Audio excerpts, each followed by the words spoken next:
It is the fourth year. So I'm going to try to look at this from a different perspective. Every year we have this discussion, Carey Price, because Montreal goaltenders are always polarizing. I remember Patrick Roy. I remember every year Patrick Roy being, I'm going to say raked over the coals, but kind of, sort of. I remember Patrick Roy being backed up, though, by guys like Jean-Claude Bergeron, Andre Racicot, and others. And there was never really a guy who pushed Patrick Roy once he established himself. And yet, throughout Roy's tenure as the starting goaltender for the Montreal Canadiens, despite Vezina Trophy wins and all of that wonderful stuff, there was always but has he peaked? But have we seen the best of him already? Is this it now?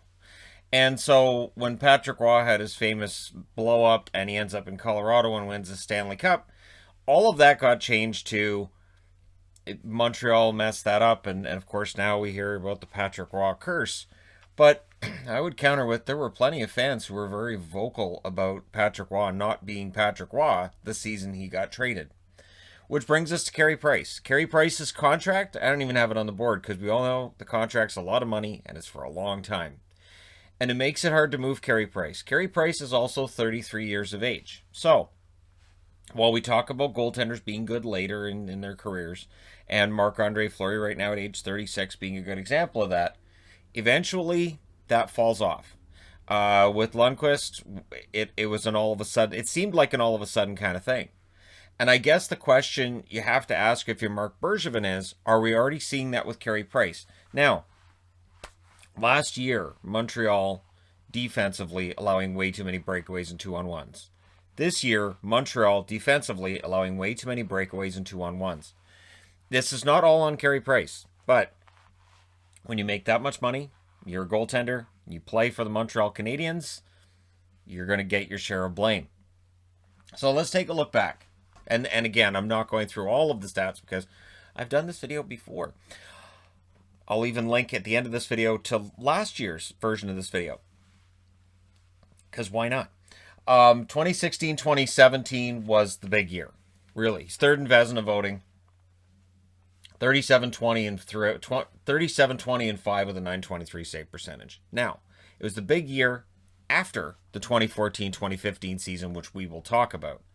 But that 2016-2017 season showed he was still one of the best in the league. And Montreal fans still arguing at that point, hey, he's the best goalie until it's proven otherwise. And consistently, when players are polled, they still say Carey Price is the best goaltender in the league.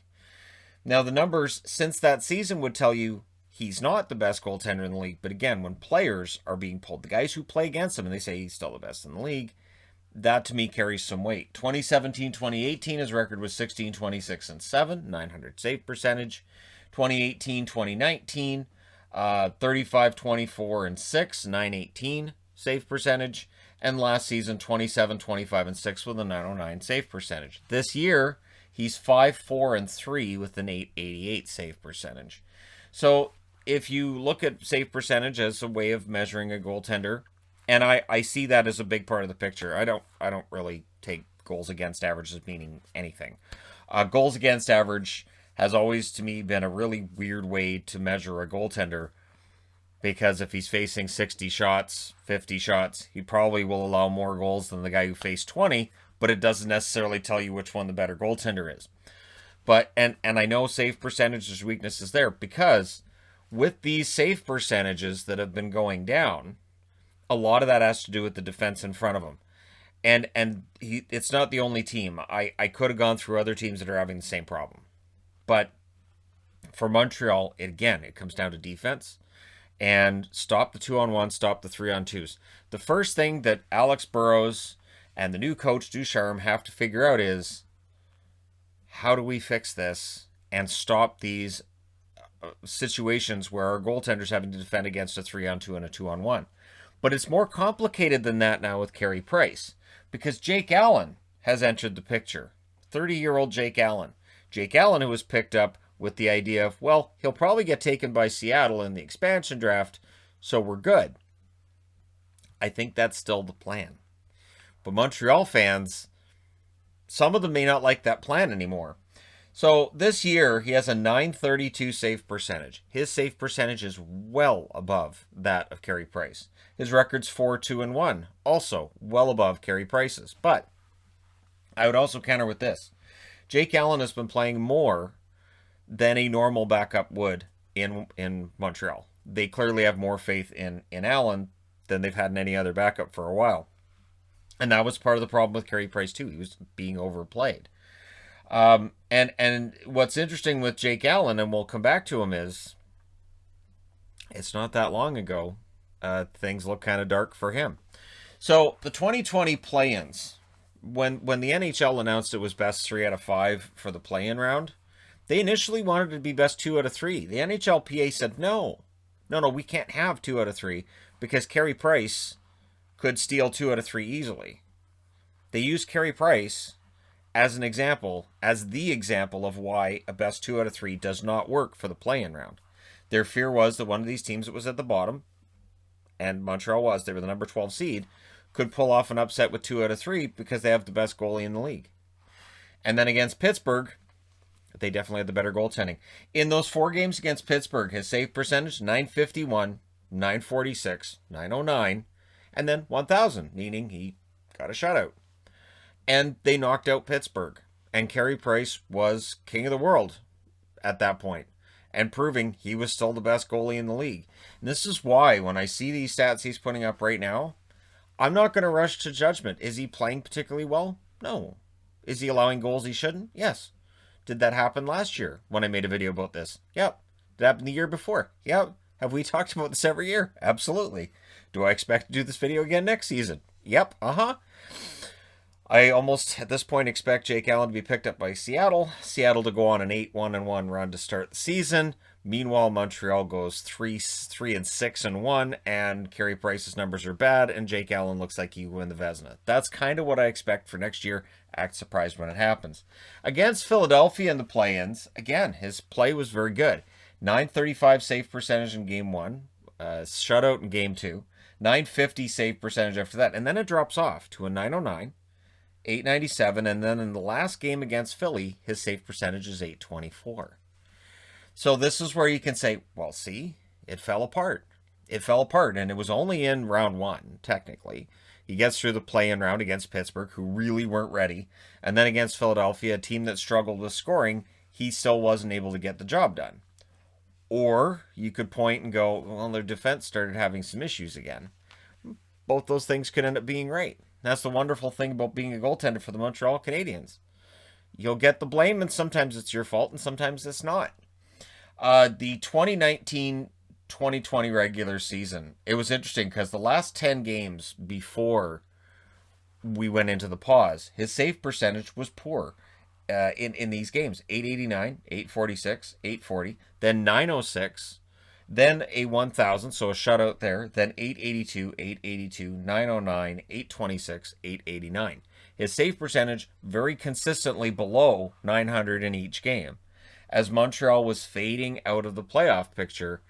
And if we'd had a traditional 16-team playoffs, Montreal doesn't make those playoffs. You don't get that play-in redemption for Carey Price.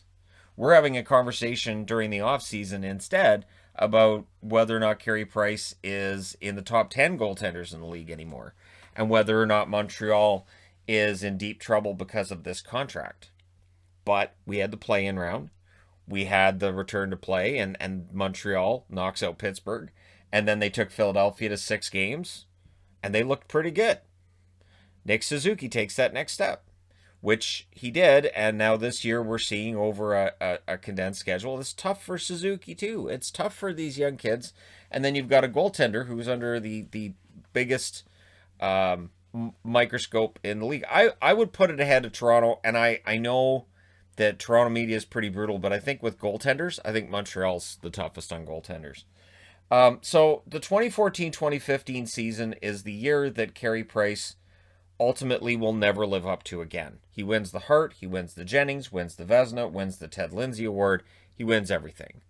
If you'd put another stick in his free hand, he might have won the Norris. He might have won the Art Ross as well. He was Superman that year. There really wasn't any way of stopping him. Now, his career totals, he's 21st all-time with 353 wins. He's 33rd all-time with 48 shutouts. When we talk about guys who've already had basically the kinds of careers that you could say, yeah, Hall of Fame, Carey Price to me he's likely a Hall of Famer because of that 2014-2015 season. To me, that's absolute. But since then, I mean, he's third in Vezina voting in 2017, but he's never gone on one of those dominant runs like Hasek, like Brodeur, like Raw. If you go back far enough, guys like Dryden, Plant, and again, keep in mind, some of these guys are goaltenders he's being directly compared to, which isn't necessarily fair. But the interesting thing is that as we start putting this microscope on him, let's look at Sergei Bobrovsky for a second here too. He's 32 years of age, and his contract is also considered to be pretty ridiculous.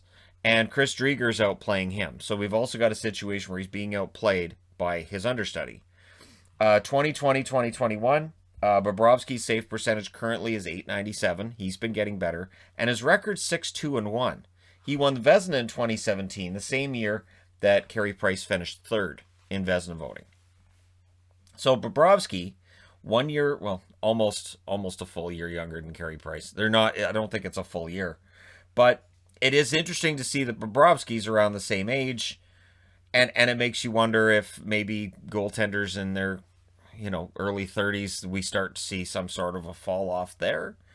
And again, can they get it back? Marc-Andre Fleury says yes. But this brings us back to Jake Allen, right? So Jake Allen coming over from St. Louis, 2017-2018, he had a save percentage of .906. And 2018-2019, I remember well from doing videos that year, he had a .905 save percentage, and I kept reading comments from Blues fans saying he's the worst goalie ever. And a lot of it was mental.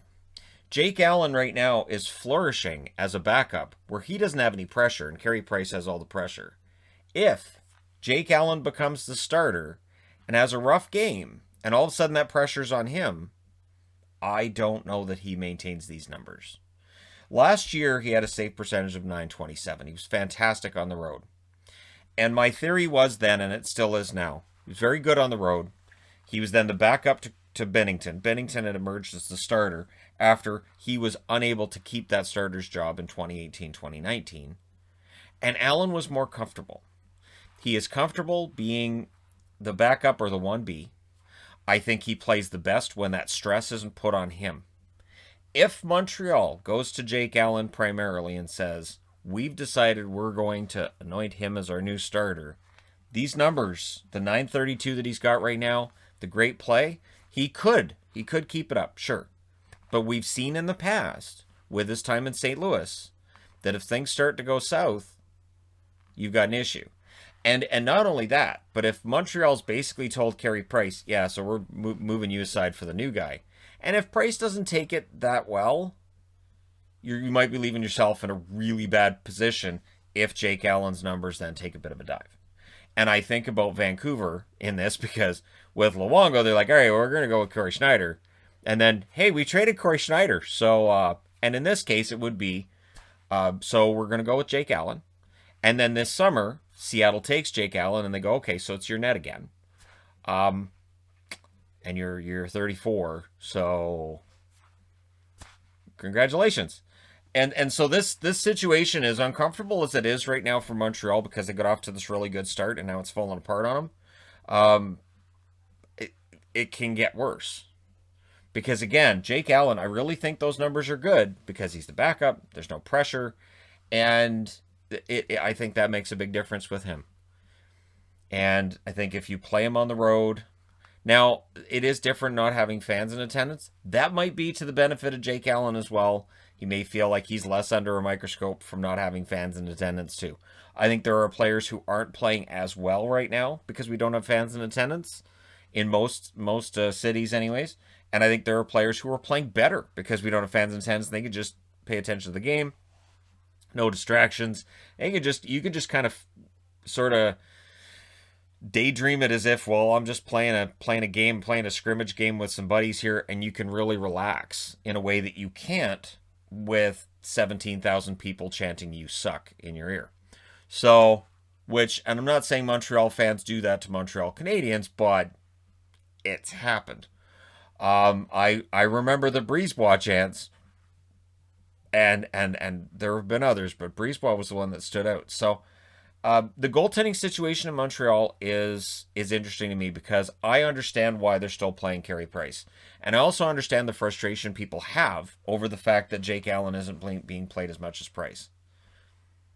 But if you start overplaying Allen instead, or if you end up putting Allen in a situation where maybe he's not as comfortable and maybe his numbers take a bit of a drop, that could make things even worse. So I don't envy Montreal with this position that they're in. This is going to be fascinating to see how it goes. Because again, for Price, his numbers were fluctuating wildly all over the place last year. At some points, he looked like he was going to get back into the Vezina conversation, and at other points, he looked lost. But again, a lot of it had to do with the defensive structure in front of him not being strong enough. And I've seen signs of that this year too. But let me know what you are seeing as a Montreal fan, of course, and fans of other teams. Welcome to chime in always. Don't forget to hit like and subscribe if you're browsing your way through. You just happened upon this video. And hey, thank you guys so much for watching, and thanks for tuning in to my annual Carey Price video.